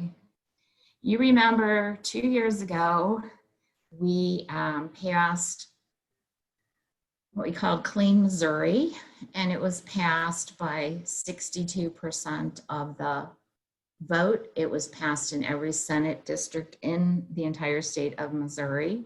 And immediately it was said, oh, people didn't know what they were voting for. And this may not, I'm fairly sure that these are not exactly the words because they just changed it and everybody wrote, all I could find online was that they changed it, but I couldn't find the words. But essentially, there's 3 parts to this. One is lowering campaign contributions by $100, which is not really amendment enough to pass an amendment, and to lower the legislative gift limits from 5 to 0. That's not even worth getting all worked up about. And I also think lowering it from 5 to 0 just probably quintuples the amount of paperwork. So the real meat, what this is really about, is they want to repeal the rules for drawing state legislative districts that were approved by voters and replace them with rules proposed by the legislature. This is not a ballot initiative that was circulated by voters. This has come from the legislature. So it does 2 things. It modifies the criteria for redrawing the districts, what you take into consideration, and it also changes the process.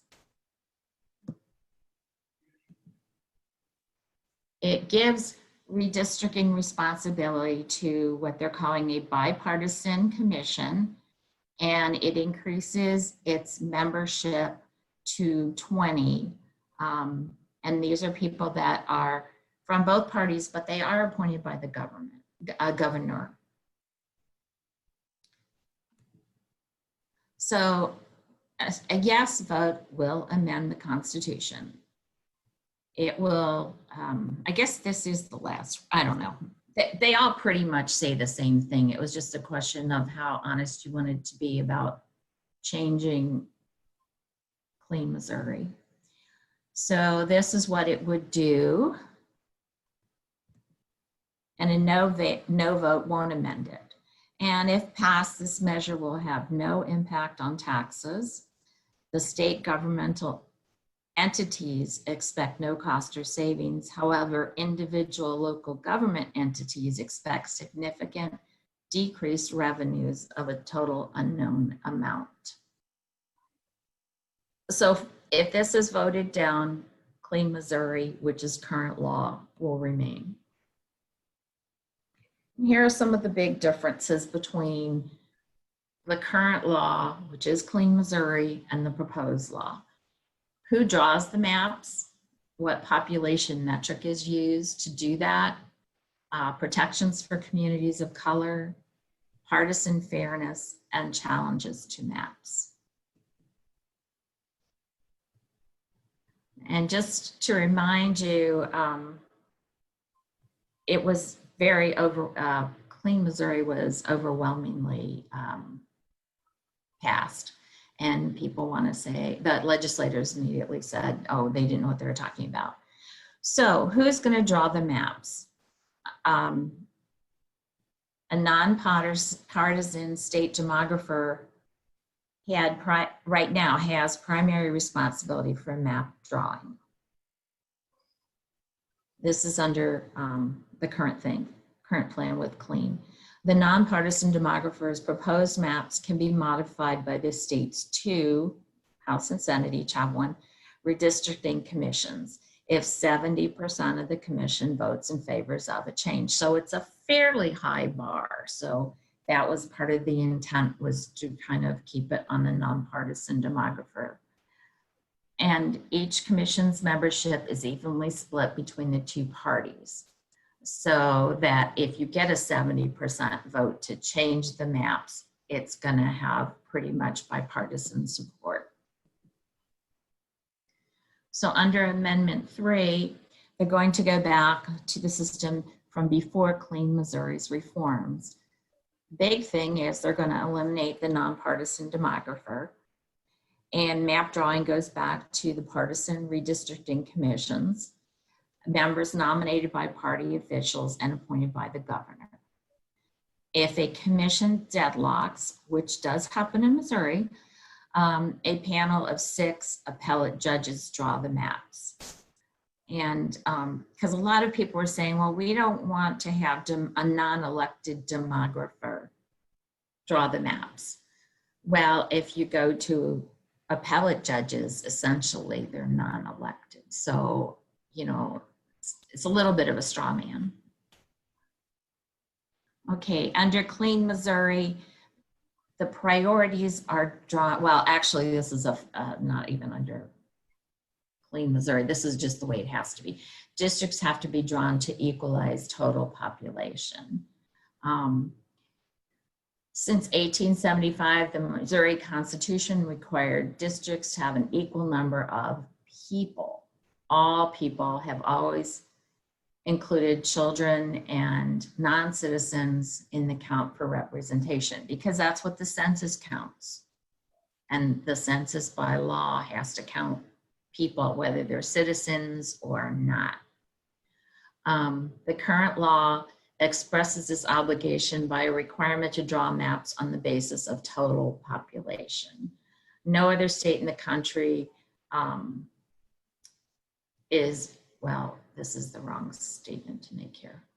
I'll get back to that. Sorry, technical error. Under Amendment 3 plan, instead of requiring maps to be drawn on total population, maps would need to be drawn on, quote unquote, 1 person, 1 vote. And this language is vague and would be left to interpretation as to its meaning. I mean, we know what total population is. We're not really sure what 1 person, 1 vote is going to look like. Some lawmakers have suggested this language would allow for the population used to draw maps to exclude children and non-citizens, which no other states allow. And that's where my other line should have come in. If one proposal would be that they would use voting age population, and then the children would not be counted. Right now, when you have a district, it has 1,000 people. That includes a baby, an old person, anybody that lives there. Should maps be drawn on this basis, communities with large numbers of children would lose representation, or it would be diluted. And perhaps funding to those with fewer children. Black communities would have less representation. Okay, so under Clean Missouri, which is in place now, reforms passed include state law protections for communities of color. And these are state laws, which go beyond the federal requirements. Included protections that prevent the reduction of the ability of a minority group to elect its preferred candidates, either by itself or in coalition with others. And this is very important when a minority is in a diverse area or on racial or ethnic group. I'm sorry, that should be where one racial or ethnic group is not predominant. Amendment 3 would remove protections for communities of color from the state part. Of course, the federal ones would still have to be there. And it would remove protections where minorities can elect candidates in coalition with voters.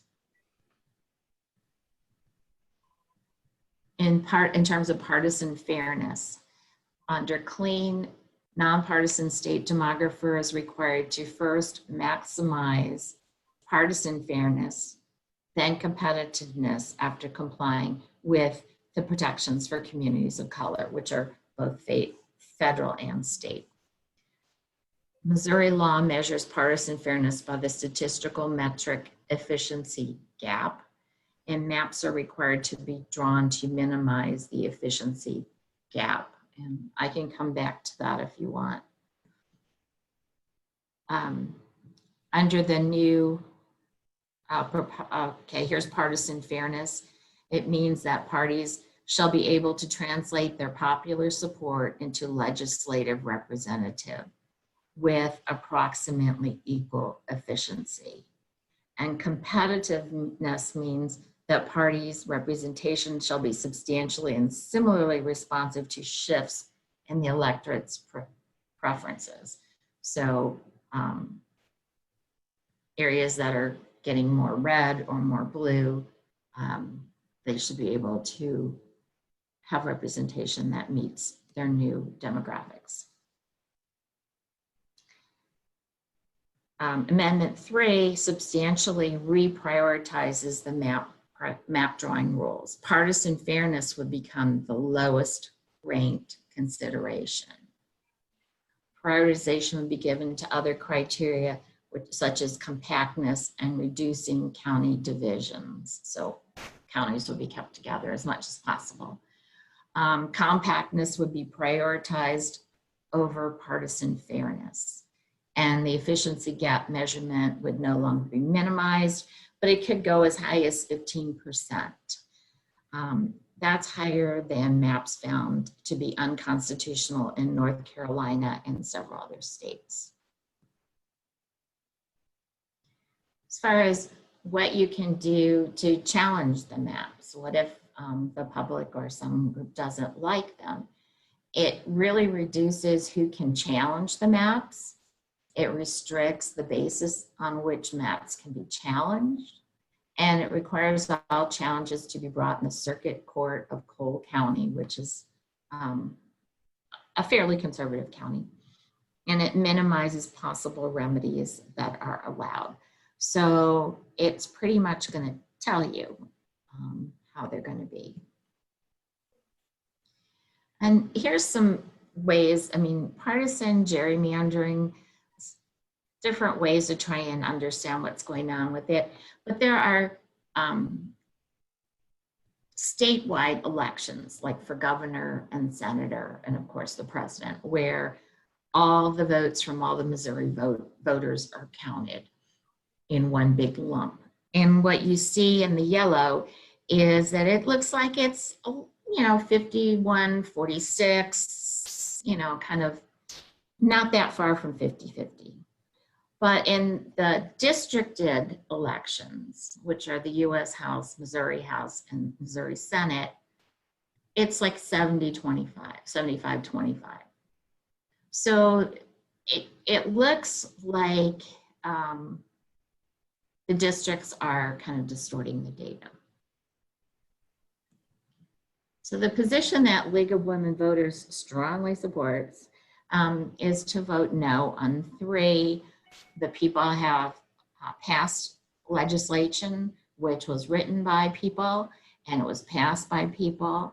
and there's not much support for changing it, which is why this is coming out of the legislature. You kind of have to wonder if our legislature is so skewed. I mean, there are super majorities. It makes me wonder if that's not just a way to keep those people in control, as opposed to representing their voters. And that's not what should be going on. So I don't know if you care too much about the nonpartisan demographer qualifications. I usually get people that want to fight about that and how they are selected. I think the key thing here is that I was told 2 years ago, oh, well, the reason the demographer is being picked by essentially the state auditor is because that's the only Democrat that's a statewide elected position, and that's why they were choosing that person. But that person really doesn't have a ton to do with it. They develop the application and they get candidates, but then they have to have at least 3 and hopefully more candidates, which go to the Senate majority and minority leaders. And if they can agree on a candidate, that's great. The auditor has nothing to say about it. If that person, if they can't agree, they can each ding. It's kind of like jury selection. They can each veto up to 1/3 of the candidates. And then who's ever left, it goes to a lottery. So there's not a whole lot that the current, Nicole Galloway's position would be able to influence this. So I'm going to stop there and see what your questions are. Nancy, my question is Unclean Missouri going to be on the ballot? Yes, as of yesterday, it is. They, it went to, the first judge rewrote it. The appeals judge rewrote it. And now apparently they're just going to live with it. They could have appealed it one more time, but they're not. And it will be on the ballot. My next question is, I like to ask people here participating, what do you all think about Amendment 1, this 2-term limit? People have any, because I haven't made up my mind yet. Don, you want to weigh in? Well, I think for executive positions, I think it's probably a good idea. I think for legislative positions, it's not. That's my opinion. And how do you see those as being different? Well, I think that executive positions create a greater opportunity for people to build dynasties that are less penetrable by auditors and public scrutiny. Legislators can build their dynasties as committee chairman, but I just think that is outweighed by the fact that, as you noted, right now we have close to 200 legislators that don't have a clue about managing a $13 billion healthcare insurance company that they run. Okay, and in today's world, we're not in an agrarian economy anymore. These people have to understand what they're voting on, and they don't. And if they have some longer-term continuity or the opportunity, I mean, we can always vote them out, but we need more continuity in legislative leadership. How about somebody else? Other views on this?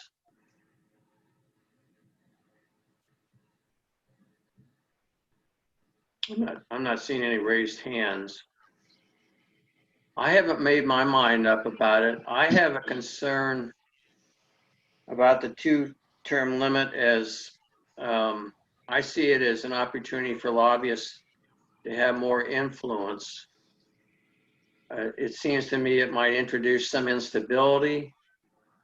And Lord knows we already have a lot of short-termism already in our government in terms of the limits on the governor as well as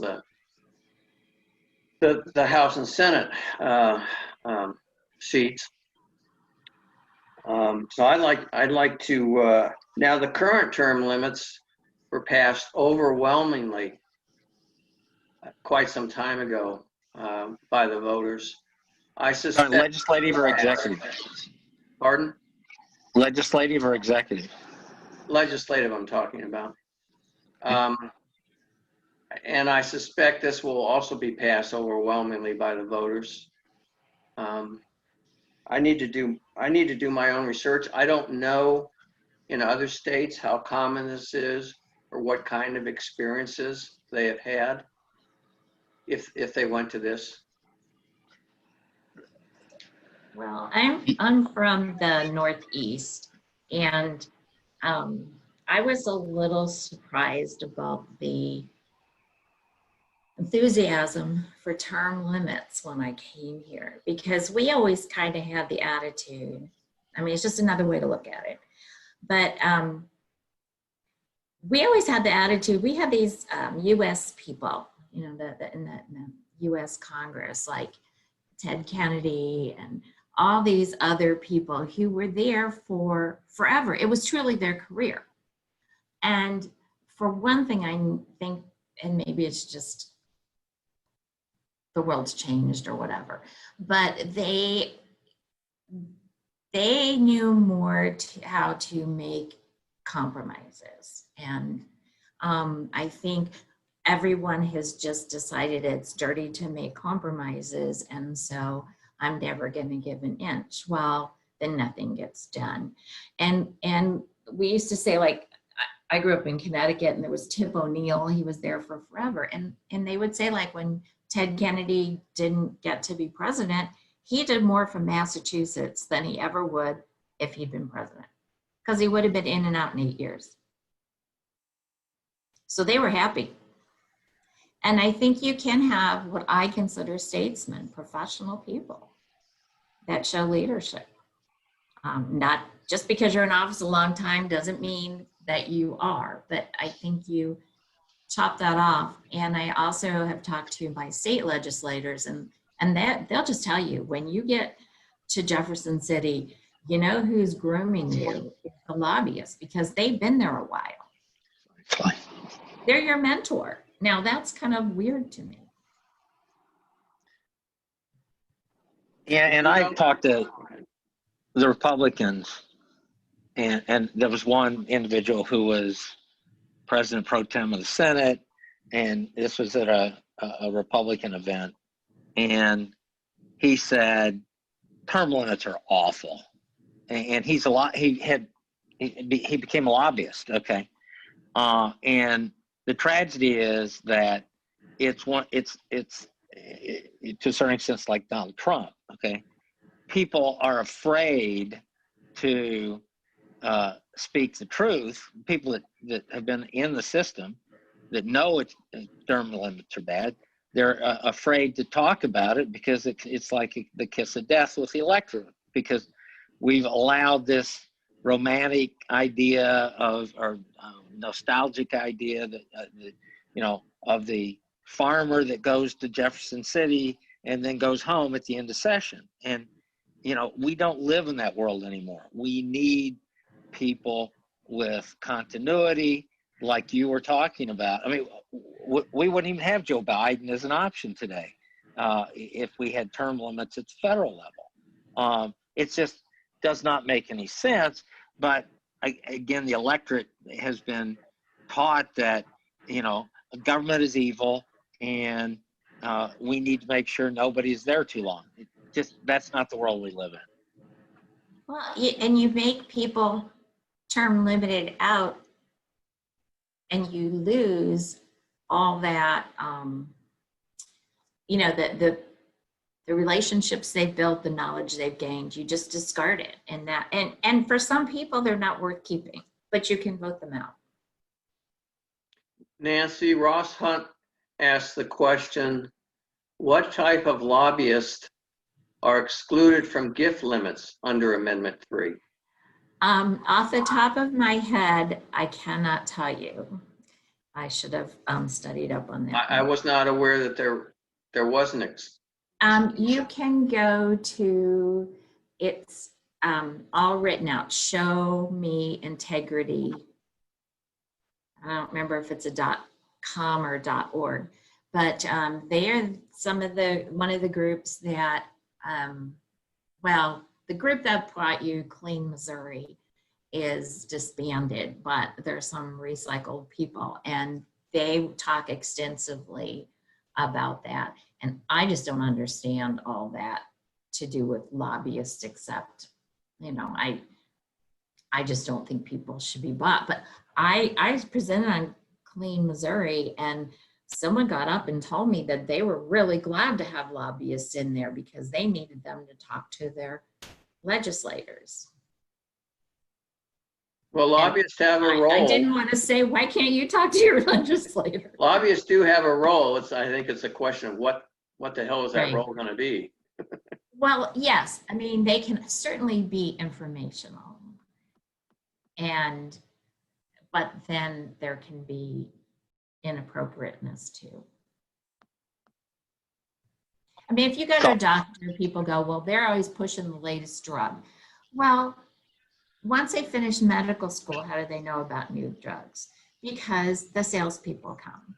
Now, if they read up on a good drug and use it, that's good. If they just start pushing it because someone's giving them a deal, then that's not good. Okay, we're running over time here, so if we can kind of finish things up. Anyone else want to get in some final words here? Oh, Lloyd posted showmeintegrity.org link for those who want to pursue that. Oh, thank you. Thank you. Yeah. One quick note, Nancy, I had gotten from the St. Louis County Democrats Facebook page a list of the absentee voting sites. And they had listed the headquarters St. Louis County Library, North County Rec Center, South County Government Center at Keller Plaza, and West County Government Center and the Board of Elections in St. Anne. And they have. And I think they have the hours too, don't they? Yeah. I was trying to find a new wording on Amendment 3, and I didn't get a chance to go back and copy that, but their website's good. Oh. Before you showed up, Nancy. So the board of elections apparently is in a redesign of their election website, right? I'm sorry, I couldn't hear the first part. Oh, yeah. I'm losing you. You're freezing up on me. Now, am I there? Now you're here, but you left. Yeah, I have a certain amount of instability here. So the Board of Election website, I went to that and it looked much different. I guess they're redesigning it and they're still populating it, right? I think so. I mean, I believe that we are very fortunate to have St. Louis County Board of Elections. I believe that too. I think that most of us don't have too many things to compare it to, but I think they work really hard. And they were pretty supportive of, I mean, we are pretty comfortable giving our feedback about having thought through all these things, what we saw, and I feel like they listen. But at the same time, like you asked me the question about ballot boxes, and I had asked Eric Fay at the county board, and he said, you know, we don't have any provision for that in Missouri, so he can't do that. But they're willing to work with us. That's a good thing. That is a good thing. Yes, Eric Fay is it's good to have him there. And I will defend Rick Stream as well. I mean, I have a good relationship with him. I haven't interacted with Rick at all, so I really can't say one way or the other. Okay, well, thank you, Nancy, Well, for your thank excellent you. presentation. So what are you And- going to do when you go home? Apply for your ballot. If you haven't, yes. Yes. apply for your ballot. I'm going to go out and work some more registration of voters. Yes. With this effort that the county Dems are doing with Tanny Marshall, trying to get everybody registered that we can. So, Yes, okay. we're doing some big inner city housing places a couple of Saturdays in a row. So I will be getting my farmer's tan. All right, I'm gonna sign everybody off. Thank you all again for coming, and Thank you very much. keep in touch and find your niche to make your difference here. Thanks all. Bye bye. There's something for everybody.